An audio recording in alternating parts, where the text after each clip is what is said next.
Bruins head coach, Bruce Cassidy. Thank you for joining us. All right, thanks, Casey. Sitting in the middle. He's like, take it easy on me, girls. So He's a little nervous. This is going to be great. We are getting ready. We're also, I mean, so many people excited for the upcoming hockey season. So many people excited to take part in this. What does this mean? You and all of your guys being involved year after year in the Jimmy Fund Radio Telethon. Well, I think hockey players are known for their generosity, their outreach, especially with children. We love having them around the rink. You know, in season practices. I know the guys make hospital visits a number of times, so it's just a way of giving back and you know, seeing some young, happy, smiling faces. Your guys get into it. I mean, you know, they what did they do? They dressed up last year for Halloween. I want to say David Pasternak was a scarecrow or something. They always pick a theme. They really get into it. Yeah, I think the front office tries to give them some ideas, but they kind of go away with it. Guy, so the he's gonna do what he execution wants. isn't always there, but it's the thought that counts. But it's another great thing to get the guys, and we had so many young guys last year, so yes. for them it's a little different, but welcome to the NHL moment for them and have a little fun and and I think the kids. You know, the patients and families, when they see the hockey players come in, they see them on the ice and they're, you know, and then they see them in person and they are truly just all heart. Which is so great for the patients to see that and they're just very approachable. right down on the floor with them. And they are. You know, they come in. They probably got a chipped tooth. Or right, black whatever. And blue, and the kids like that. When you see them with the post-game interviews, a little different than when they clean themselves up and do those visits. So that's good. It's nice. Well, we were talking just before we came back from commercial break. You're going into your second full season as head coach of the Bruins, and a lot of them are kids, right? They're right. They're teens in their early 20s.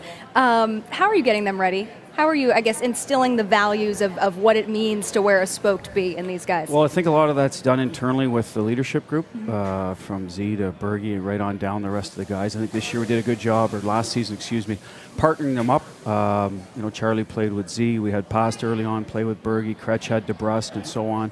Kevin Miller, you know, was partnered with Grizzlich. So David Backus with Corrali. That was by design. We tried to have a little bit of mentorship go on, and you can't do that if the players aren't on board with it. We just felt that we wouldn't be a good team, we wouldn't grow if they weren't able to do that for us.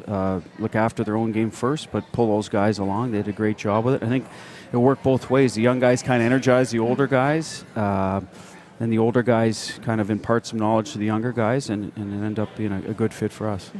And you talked about you know, your players getting involved and your players giving back and that they want to. You know, it comes as second nature for most of them. Yesterday, Andy Brickley was out there. I was out there. Catherine Tappan, Rachel Holt, a bunch of... NESN was well represented at the Sean Thornton Putts and Punches golf tournament.